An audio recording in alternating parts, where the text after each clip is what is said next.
इंसान और जानवरों की दोस्ती कहीं वो आज आपको ज़मीनी हकीकत में देखने को मिलता नज़र आ रहा है। कि मैं मेडिकल की प्रिपरेशन मुझे छोड़नी पड़ी, पूरे दिन धूप में रहने की वजह से मर गया। जब मुझे ये छोड़ना हुआ मेडिकल प्रिपरेशन तो हर कोई कह रहा था कि बेवकूफ़ है, वो भी कुत्ता बिल्ली खिलाने के लिए, हमें समझ में नहीं आ रही ये चीज़ें। कभी मैंने एक रेस्क्यू में मुझे काटा गया है, पहले उसके साथ इंसान अच्छा गया होता तो वो इंसान से क्यों डरता। वो दोस्त मेरे वही बनते हैं जो कि इनसे प्रेम करते हैं। कान में कभी ये ना पड़े कि कोई जानवर यहाँ तकलीफ़ में है या यहाँ भूखा है। यूँ तो धर्म की नगरी काशी कही जाती है, लेकिन काशी की जो परंपराएं चली आती है वो अलौकिक दृश्य देखने को मिलता है। ऐसे में आज हम इस वक्त जहाँ पे है ये एक सामाजिक कार्य है, और ये एक ऐसा सामाजिक कार्य जो महज ग्रेजुएशन की एक लड़की कर रही है। और प्रधानमंत्री जी जिस तरह से बढ़ावा देते हैं महिलाओं को, तो आज कहीं ना कहीं उनके संसदीय क्षेत्र से भी उनकी जो महिलाएं हैं, उनकी जो बेटियां हैं, वो अपना कार्य करते नज़र आ रही हैं। महज ग्रेजुएशन में पढ़ाई कर रही हैं, और यहाँ पे इनके गोद में आपको नज़र आ रहा होगा छोटे छोटे जो कुत्ते होते हैं, जो डॉगी होते हैं, उनके बच्चे आपको इनके गोद में नज़र आ रहे होंगे। ऐसा प्रतीत हो रहा होगा कि जैसे हूबहू इनके ही बच्चे हों, उस तरह से खेलते कुत्ते नज़र आ रहे होंगे। और इस तरफ अगर देखा जाए तो ये इनका प्राइवेट रूम है, जहाँ पे यही वो बिस्तर है जहाँ पे वो सोती हैं, और इसी बिस्तर पे इन्हीं के साथ ये बच्चे सोते हैं, जो कि लगाव देखा जाता है।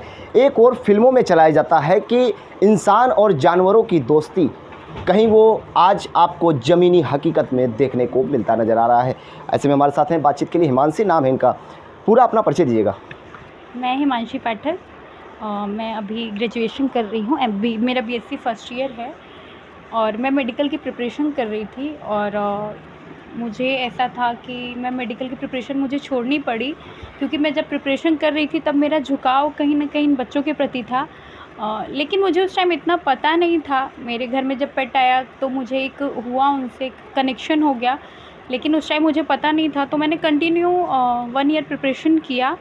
बट जब मेरा नीट का एग्ज़ाम था उसके 2 दिन पहले एक डॉगी जो था वो एक्सीडेंटल केस आया यहाँ सिंदूरिया पोखरी से। तो उन्होंने मुझे कॉल किया कि यहाँ पे ये डॉगी है और ऐसे ऐसे कोई आ नहीं पा रहा है। और वो डॉगी, चूँकि मैं एग्ज़ाम देने चली गई थी, इस वजह से पूरे दिन धूप में रहने की वजह से मर गया जब मैं शाम को वहाँ पहुँची। ये लगाव कब से बढ़ा, क्योंकि अभी तो आप ग्रेजुएशन कर रही हैं और आप बीएससी फर्स्ट ईयर में हैं।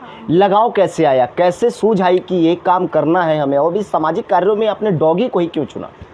मैं डॉगी को ही नहीं, हर जानवर पे काम करना चाहती हूँ, लेकिन चूँकि अभी हमारे पास उतना फ़ंड नहीं है, तो इस वजह से अभी ये छोटे डॉग्स हैं, मतलब डॉग्स हैं, छोटे जानवर हैं, तो इनमें इतना खर्च नहीं है बट इतना अधिक नहीं है कि मैं अफ़ोर्ड ना कर सकूँ। बट बड़े जानवरों का मैं अभी अफ़ोर्ड नहीं कर सकती। और मेरा लगाव हुआ तब जब मेरे भाई ने मुझे गिफ्ट किया था एक पेट।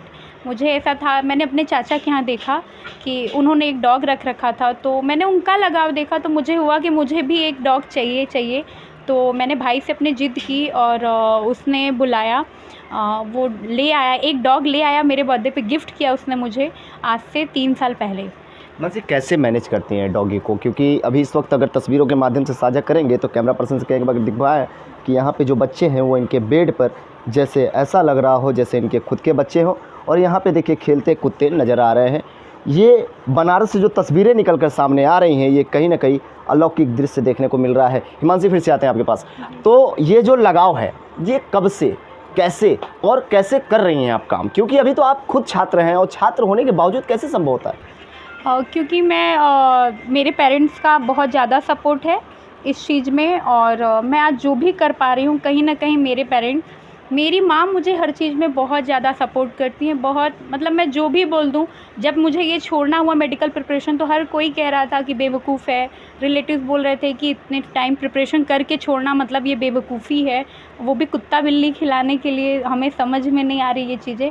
बट मेरी मम्मी ने सपोर्ट किया बहुत ज़्यादा और बोला अगर तुम्हें ऐसे करना है, इन बच्चों के साथ रहना, अगर तुम्हें यही अच्छा लग रहा है तो तुम यही करो। क्योंकि मैं एक टाइम बहुत परेशान रहने लगी थी कि मैं इन बच्चों के लिए कुछ कर नहीं पा रही हूँ।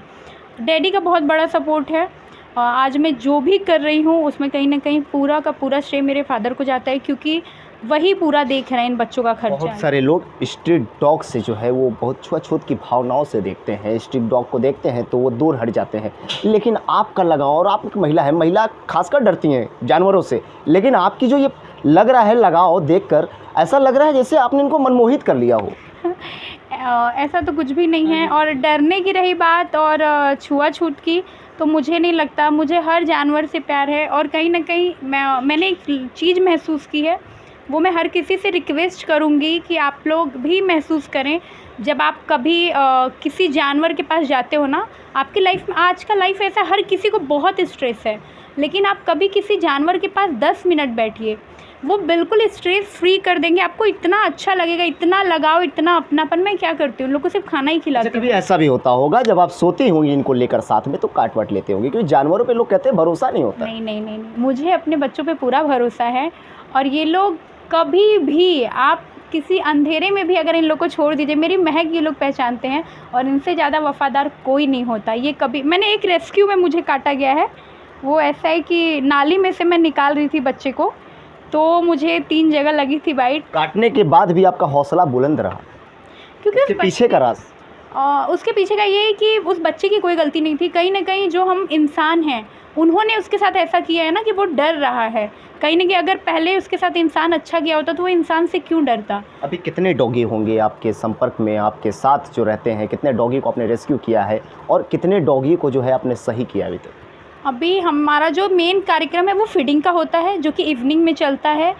इवनिंग में 4 से 7 चलता है, जिसमें कि 120 प्लस डॉग्स हैं जिनको हम फीड कराते हैं डेली।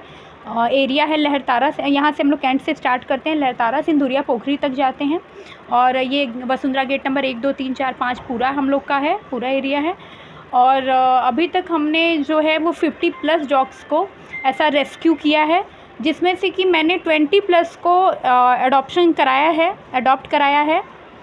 और ठीक कराने को तो मतलब अच्छा, ऐसे कभी ऐसा भी होगा इनसे कि जो आप, जैसे अब डॉगी को आप लेकर आती होंगी तो आपके मम्मी पापा कहते होंगे अभी पढ़ने की उम्र है यार, तुम क्या कर रही हो, ये सब सामाजिक कार्य में? नहीं, ऐसे सवाल आते हैं? नहीं, पहले आते थे। पहले मेरे डैडी को ऐसा लगता था कि तुम प्रिपरेशन कर रही हो, ये सब करके भी कर सकती हो। बट जब उन्होंने मेरा झुकाव देखा और देखा कि ये नहीं रह सकती, कहीं ना कहीं यही दुनिया है, तो फिर डैडी ने भी बोल दिया कि ठीक है, एक बेटा है वो कर रहा है, तुम अगर इस चीज़ में करना चाहती हो तो अच्छी चीज़ है। लेकिन आपकी जो उम्र है उस उम्र में लोग अपनी मित्रता बहुत ज़्यादा देखते हैं, महत्वपूर्ण मानते हैं, मित्रता देखते हैं। और जो कॉलेज कैंपस में जाते हैं और कॉलेज कैंपस में अपने दोस्तों के साथ हंसी मजाक करते हैं और अपने जीवन व्यतीत करते हैं। लेकिन हमें लगता है कि अब आपका हंसी मजाक और प्यार सब दुलार यही है, आपका बच्चा ही है। हाँ, मेरे कोई दोस्त अभी ख़ास रहे नहीं, और जो दोस्त मेरे वही बनते हैं जो कि इनसे प्रेम करते हैं। और मेरा उन्हीं से रिश्ता रह गया है जो कि मेरे बच्चों से रखता है। मतलब जो जानवरों से प्रेम नहीं करेगा वो आपका दोस्त नहीं बन सकता? नहीं बन सकता, उनसे मेरा कोई संबंध नहीं हो सकता। मेरा संबंध अब उसी से है जो इन बच्चों से प्यार करे, जो जानवरों से प्यार करे।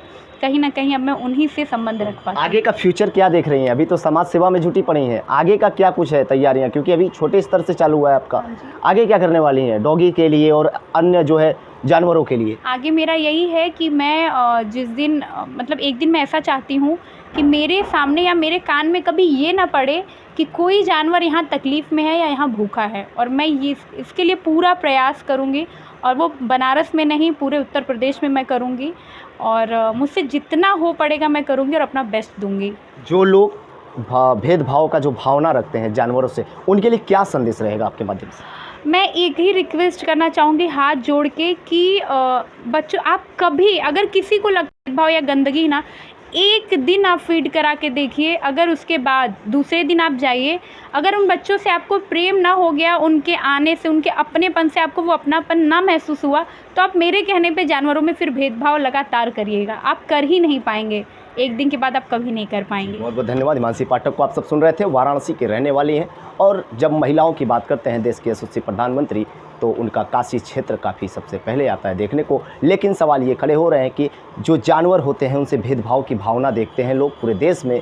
और ये वो बेटी हैं काशी की जो अपने साथ अपने बिस्तर पर बच्चों को लेकर, यहाँ पे देख सकते होंगे, यहाँ पे अगर कैमरा पर्सन दिखाएंगे तो एक बच्चा है जो कि यहाँ पे बेड पर आराम करता नज़र आ रहा होगा। ऐसा लग रहा होगा कि जैसे इनका खुद का बच्चा हो, इनको इन्होंने सुला दिया है।